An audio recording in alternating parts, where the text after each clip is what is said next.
Ito ang tinatawag nilang Chocodo, isang handmade scooter na gawa sa kahoy na ginagamit ng mga Congolese pang-transport ng iba't ibang bagay at produkto. At talaga namang nakakamangha ang galing nila sa pagmaneho nito.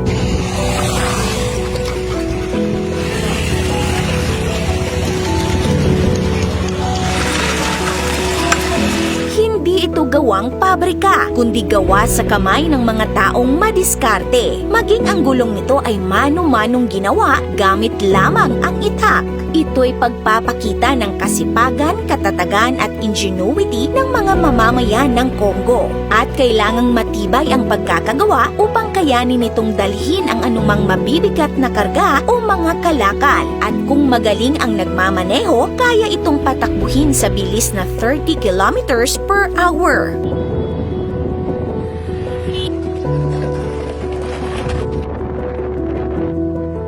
At syempre, maaari ding lagyan ng design at pabonggahin tulad na lamang nito.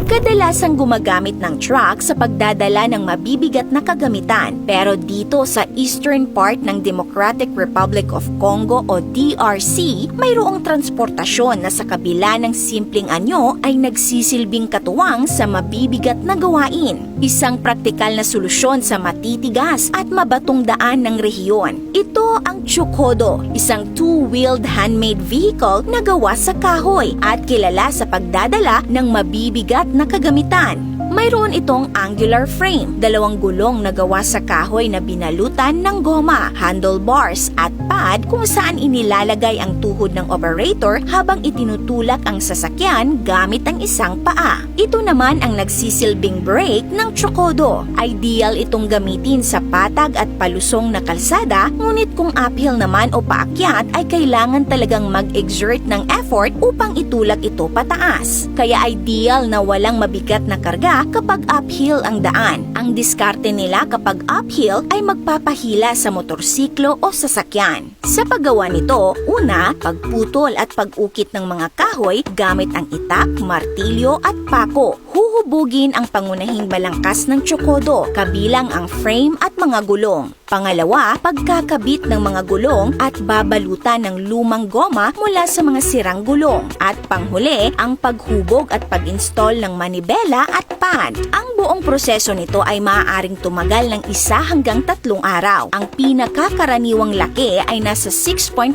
feet long at kayang magdala ng hanggang 1,000 pounds o mahigit 450 kilo. Pero ang pinakamalalaking Chocodo ay kayang magbitbit ng hanggang 800 kilo. Ang maliliit na bersyon ay kayang gawin sa loob ng mga 3 oras kung may sapat na materyales at kasangkapan. Ito rin ang pinakamatipid na paraan ng transportasyon dahil hindi ito nangangailangan ng gasolina. At bukod sa paminsanang pag-grease ng mga gulong at pag-aayos ng preno, ay halos wala rin itong maintenance. Ayon kay Moise Kadoha, isang driver ng Chocodo sa goma, mahalaga para sa kanila ang Chocodo at ang pinagmamalaki niya ay sila mismo ang gumawa nito. Ang isa pang Chocodo driver na si Dama Sibomana, dahil daw sa pagtatrabaho gamit nito, nakabili siya ng lupa at nakapagpatayo ng bahay. Pahayag naman ng mga taga-goma, wala silang motorsiklo ngunit mayroon silang Chocodo na nagdadala sa kanilang mga kalakal. Para sa kanila, ang Chocodo ay sumasalamin sa imahe ng kanilang lungsod at siyang nagbibigay ng kasiyahan sa buong komunidad. Ang DRC ay isa sa mga pinakamahirap na bansa sa buong mundo sa kabila ng pagiging mayaman nito sa natural resources at minerals. Naging malaking tulong ang Chocodo sa pag-ahon mula sa kahirapan ng mga mamamayan ng bansa dahil itinuturing ito bilang isang mahalagang kasangkapan sa trabaho.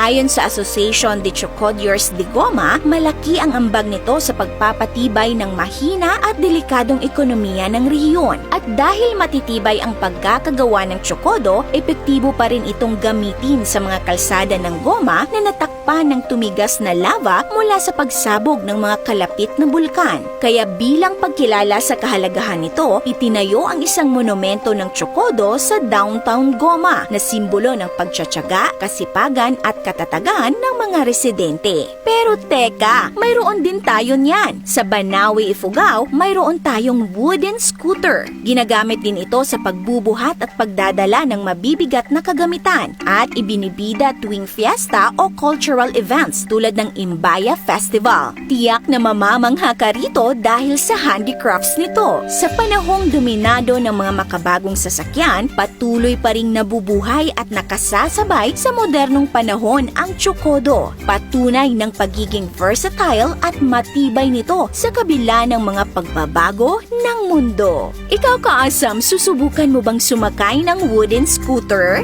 This is Ate O from our Republic. Hanggang sa muli and stay awesome!